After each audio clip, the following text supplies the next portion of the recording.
प्रिय जिज्ञासुओं, नमस्कार। आपका स्वागत है डॉक्टर पवन शुक्ल एजुकेशन नामक यूट्यूब चैनल पर। जो हमारा प्रकरण विषय चल रहा है इस समय वो उत्तर प्रदेश बेसिक शिक्षा परिषद द्वारा संचालित प्राथमिक विद्यालयों में चलने वाली कक्षा 4 की पुस्तक दिनतारा है। और इसका मूल उद्देश्य यही है कि आप सब जानते हैं कि कोई भी मकान तभी बनता है जब उसकी नींव अच्छी हो। तो हम आप मिलकर के उसके छोटे छोटे भागों को समझ रहे हैं, जो छोटी छोटी बातें हैं जो कि आगे चल के बहुत बड़ी बात होगी। तो पिछले वीडियो में हमने जो दशमलव का प्रयोग तक सीखा था कि कैसे दशमलव का प्रयोग किया जाता है, उसके बाद देखिए गणित, उसमें कुछ अलग अलग चीज़ें दी रहती हैं पुस्तकों में। अब आप अपने आप का जो अपने आप आपको करना है, स्वयं के द्वारा करना है, यह कार्रवाई आपको करना है। इसमें चौथा भाग दिया गया है कि अपने आप 4 में जो दिया गया है, उसमें दिया गया है कि आजकल सूचनाएं जनती अनुक्रमांक, आधार नंबर, मोबाइल नंबर आदि को OMR ऑप्टिकल मार्क रिकॉग्निशन, आप जानते होंगे जो OMR होता है उसको भरने कहा जाता है। अब भविष्य में जो परीक्षाएं देंगे उसमें भी ये सब भरना ही होगा। तो जैसे रोल नंबर कैसे भरा जाता है, तो इसके बारे में आप जानते हैं कि सबसे पहले दिन, फिर जो उसका मास चल रहा हो, फिर वर्ष।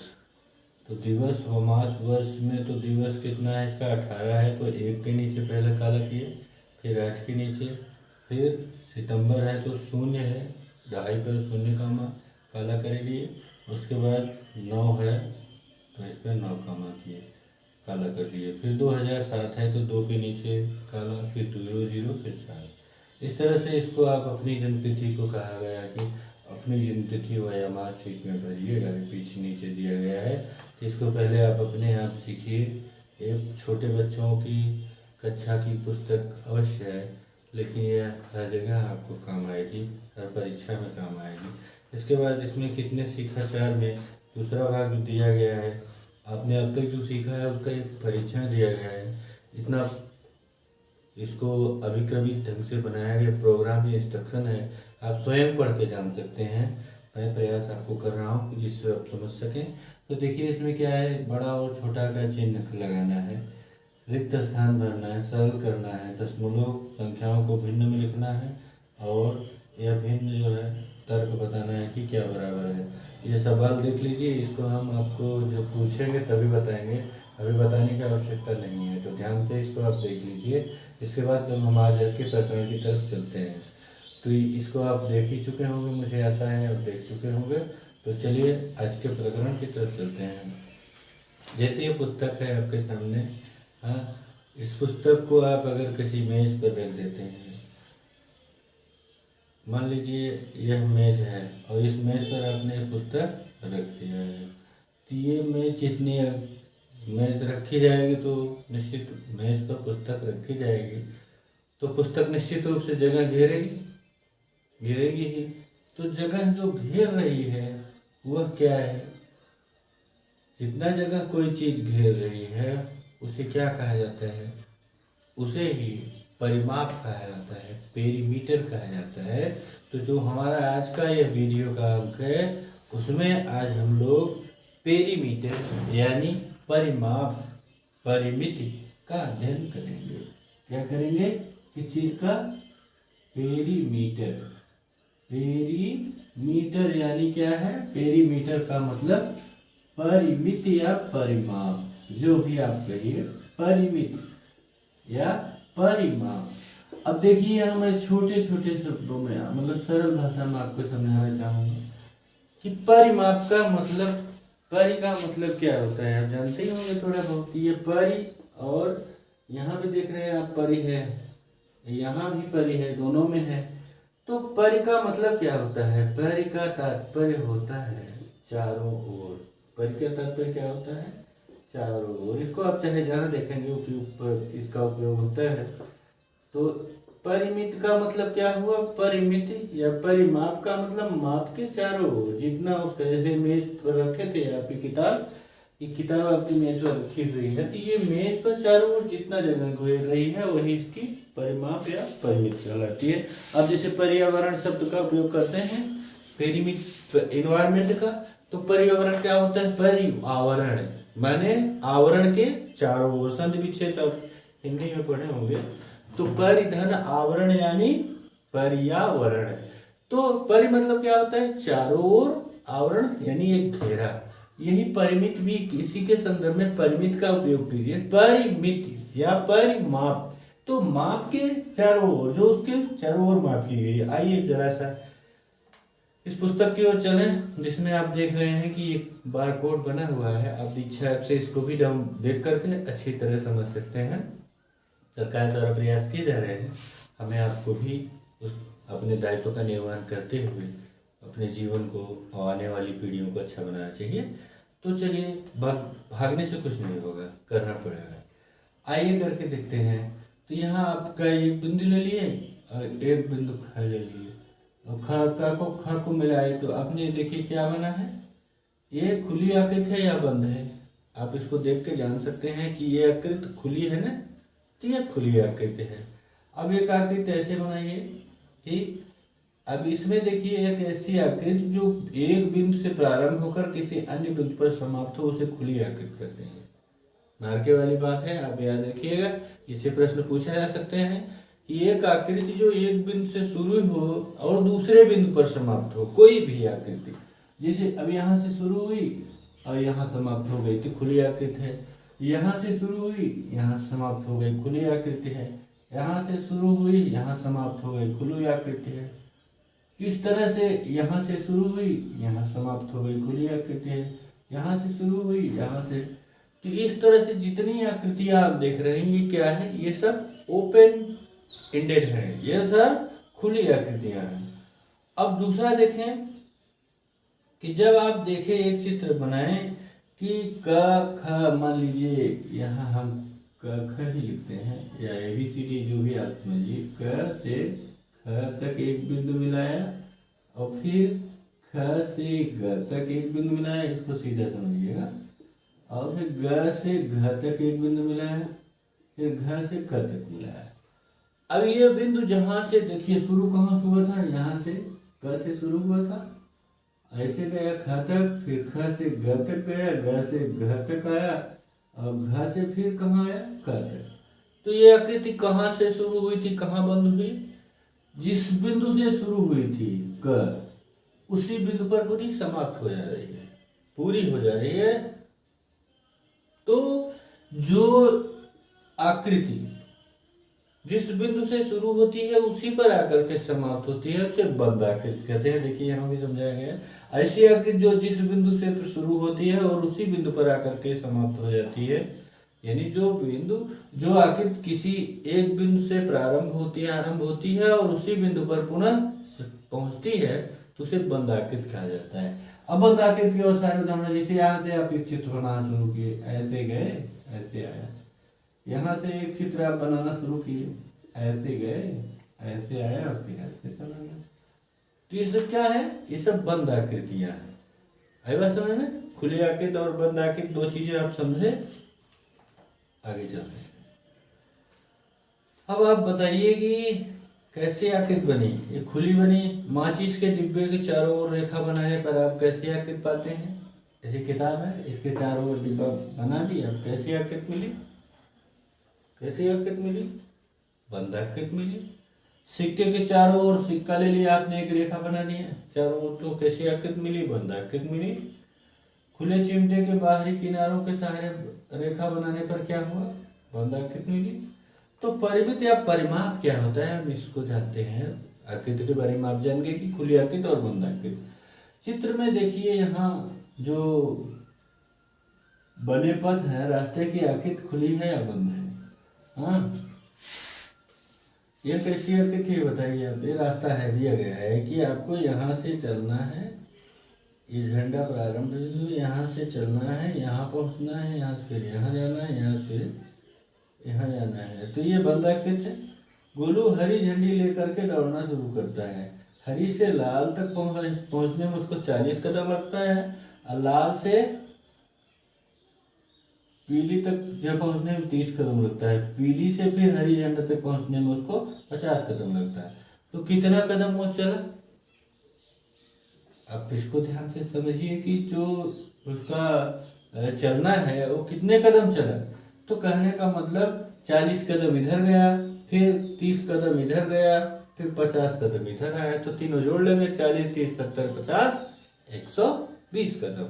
तो कितना कदम वो चला, ये गोलू की इसी चित्र पे चला था। तो जितना कदम वो चला वो क्या हुआ उसका, वो उसका परिमाप हुआ। कुल जो चल रहा है, जितना वो घूमा है, चाहे जैसी आकृति हो बंद की, तो उस पर जितना घूमा वही उसकी आकृति हो जाती है। अब इसे देखिए, एक चित्र बना दिया गया आयत का, ये त्रिभुजाकार आकृति को, तो इसका 60 मीटर, इसकी देखें है 20 मीटर, 15 मीटर, पीले से लाली तक 25 मीटर, तो रास्ते की कुल लंबाई 60 मीटर हो गई। हाँ, तो इसकी परिमाप कितना हो गया? 60 मीटर। जैसे जितनी भुजाएं होगी, परिमाप का मतलब उसके चारों ओर का। जैसे बनाए आप चित्र, ये अगर 10 सेंटीमीटर है, ये 20 सेंटीमीटर है, ये 10 सेंटीमीटर, ये 20 सेंटीमीटर, तो आप जोड़िए 10 धन 20 धन 10 धन 20, तो कितना हो गया?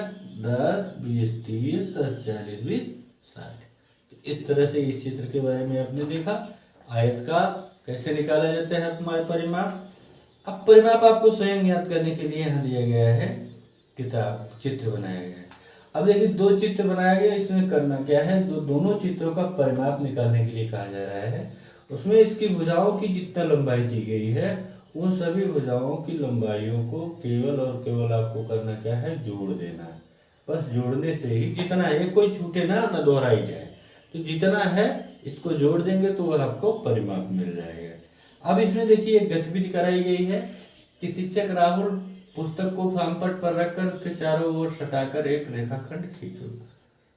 मान लो कहा गया कि पुस्तक ले लो और उसको सटा करके चारों ओर रेखाखंड खींचो। चलिए, इसको आपको भी करना है तो कर लीजिए, थोड़ा सा अनुभूति होगी करने की। देखिए, ये पुस्तक हम रख दिए, अब एक लाइन इधर खींच दिया गया, अब दूसरी लाइन यहाँ खींच दी गई। हाँ,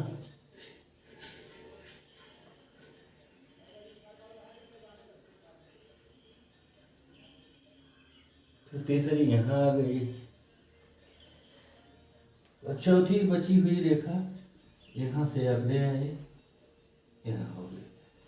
अब मिला है आपसे ये आपका पुस्तक का मॉडल, मतलब पुस्तक का जो परिमाप। अभी समझिए कि शिक्षक ने कहा कि आप पुस्तक को लेकर के जाइए बोर्ड पर, इसकी एक रेखाखंड खींचा, बना दिया, अ ब स और द, अब ये 4 सिरे हो गए।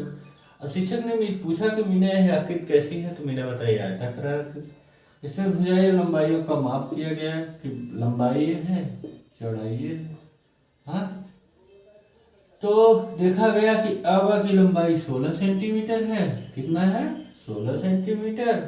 और अ की लंबाई जो है, अब की लंबाई, अच्छा इसमें थोड़ा सा उल्टा नाम लिया गया है तो यहाँ से दिए गए, चलिए ऐसे ही दे देते हैं जिससे आप बढ़िया से समझे। कोई भी नाम आप दे सकते हैं कहीं भी, तो आप जैसे दिए हो वैसे ही है। अब सदर, तो उदाहरण देना है पुस्तक का, इसलिए इसी हिसाब से करते हैं। अब सदर कह रहे हैं कि अब की लंबाई नापी गई तो ये आई 16 सेंटीमीटर। ये कितना हो गया? 16 सेंटीमीटर। और अ से द की लंबाई नापी गई तो वह हो गई 10 सेंटीमीटर। चलिए, जो भी नाप लिया आपने, जैसा दिया गया है 10 सेंटीमीटर। और स द की लंबाई 16 सेंटीमीटर, स द की लंबाई 16 सेंटीमीटर, और ब स की लंबाई 10 सेंटीमीटर। तो ये आपको 4 लंबाइयाँ मिलेंगी। तो ऐसा क्यों है? शिक्षक ने पूछा कि ऐसा क्यों मिल रहा है कि 10 10 बराबर हो रही है, और ये 16 16 बराबर हो रहा है। तो शिक्षक जब पूछता है तो विद्यार्थी ने कहा कि जो आयताकार आकृति होती है उसके आमने सामने की भुजाएं बराबर होती हैं। ऐसा क्यों? तो उत्तर मिल गया आयताकार। तो इसका परिमाप क्या होगा निकालिए। तो इसका परिमाप निकालना बहुत ही सहज है। परिमाप बराबर हो जाएगा, इसकी जोड़ने भुजाएं हैं सबको जोड़ देना है। हो गया 16 घन 10 घन 16 घन 10 कितना मिला जोड़िए। 16 16 32 32 20 42। तो इसका परिमाप कितना आया 42 सेंटीमीटर। और 32 20 सॉरी 16 16 32 हुआ, तो 32 और 10 10 20 हुआ, तो ये 52 सेंटीमीटर है। इसका पूरा परिमाप आपको ज्ञात हो गया, कितना आ गया 52 सेंटीमीटर। अब इसका परिमाप आप निकालना चाहे तो इस आयताकार का जो आयत का परिमाप होता है उसको इसी सूत्र से, उदाहरण से आप निकालना चाहें तो एक सूत्र आपको मिलेगा। देखिए कैसे मिलेगा। आयत का परिमाप बराबर क्या होता है, ये आपके सामने यहाँ लिखा जा रहा है। आयत का परिमाप बराबर क्या होगा, देखिए लंबाई दो लंबाई 2 चौड़ाई। तो क्या कर देंगे, इसको लिख सकते हैं 2 लंबाई, पूरा लिखें चलिए ऐसे लिख देते हैं, बराबर 2 लंबाई धन 2 चौड़ाई, यही है ना। 2 लंबाई धन 2 चौड़ाई हो गया। अब इसमें 2 बाहर दोनों में से तो 2 बराबर निकाल सकते हैं आप, या फिर वैसे ही करके दे सकते हैं। तो 2 गुणे लंबाई धन चौड़ाई। अब आप ऐसे भी करके देख लीजिए, 52 ही आएगा। तो 2 लंबाई कितना है 10, चौड़ाई 16 मान लीजिए। तो 10 2 गुणे 26 और 26 दूनी कितना होता है, क्या 52 होता है। तो 26 दूनी 52 इस सूत्र से भी निकलेगा। ऐसे ही वर्ग के संदर्भ में टीचर ने कहा कि एक वर्ग का निकालिए। तो वर्ग का परिमाप, वर्ग आप जानते हैं कि वर्ग की चारों भुजाएं बराबर होती हैं, ठीक है। तो चारों भुजाएं जब बराबर होंगी तो उसका परिमाप जो होता है, वर्ग का परिमाप इससे और सरल होता है। निकालेंगे, इस उदाहरण में आपको दिया गया है, आप देख लीजिएगा, इसको समझिएगा। हम बता दे रहे हैं थोड़ा सा कि वर्ग का परिमाप का एक क्रिया विधि आप करेंगे तो आपको परिमाप निकालने की विधि कभी नहीं भूलेगी। जिसमें कहा गया एक वर्ग पकड़ा करके शिक्षक ने कहा कि लो बोर्ड पर इसको बना दो, इसकी चारों तरफ रेखाएं थी, तो इसकी चारों तरफ रेखाओं को खींच दिया गया और उसके बाद उसकी हर रेखा को मापा गया। तो इसकी हर रेखा क्या है 10 सेंटीमीटर आई है। अगर सभी रेखाएं 10-10 सेंटीमीटर का है, जिसका क्या कहने का मतलब है, वह चित्र कहता है कि अगर सभी भुजाएं बराबर हैं और 4 ही भुजाएं हैं तो क्या हो जाएगा, वह वर्ग हो जाएगा।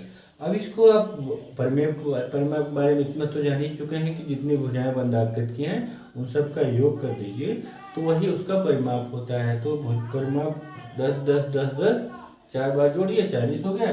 तो वर्ग का परिमाप हो जाएगा भुजा गुणे 4। चाहे जो भुजा हो, एक भुजा की लंबाई ले लीजिए और उसमें 4 का गुणा कर दीजिए, ये आ जाएगा आपका वर्ग का परिमाप। इसके बाद देखिए इसमें कुछ उदाहरण दिए गए हैं। इन उदाहरणों को आपको समझना है, मैं नहीं बताऊंगा। आप इन उदाहरणों को समझें, न समझ में आए तो आप पूछिए। ये उदाहरण आपके लिए प्रस्तुत है, जिसमें पहले उदाहरण में आयत के बारे में, आयत का परिमाप निकालने का रहा है, दूसरे में वर्ग का परिमाप निकालने का रहा है। ध्यान से देख लीजिए, जहाँ तक दिखाई देगा आपको, मुझे लगता है दिखाई दे रहा होगा। तो दोनों के परिमाप को इसको निकालना है, वर्गाकार खेत के और आयत की। इसके बाद यहाँ आपको तीसरा भी उदाहरण दिया गया है, इसे भी आप करिएगा। और इसको करने के बाद तीसरे उदाहरण में भी आयत का ही है जिसमें परिमाप निकालना है। ध्यान से समझिए, आप करेंगे तो समझ में आ जाएगा कि ये जो बातें बताएं हम उसी का आधार पर इसको निकालना है। तो ये परिमाप आप निकालिए। आपने अब जो है आयत और खुली आकृति, बंद और खुली आकृति की पहचान करना सीख लिया है। आपने परिमाप क्या होता है इसको समझ लिया है। आपने आयत और वर्ग के परिमाप या परिमित को निकालने का सूत्र जान गए हैं। आपकी 2 गुणे लंबाई धन चौड़ाई आयत का परिमाप है और वर्ग का परिमाप भुजा गुणे 4 होता है। इस तरह से आप ये अभ्यास नोट करिए। इस अभ्यास, देखिए गणित में आप अभ्यास नहीं करेंगे तो मुश्किल होगा समझना है। आपके लिए कोई भी गणित समझा नहीं सकता जब तक कि आप अभ्यास नहीं करते।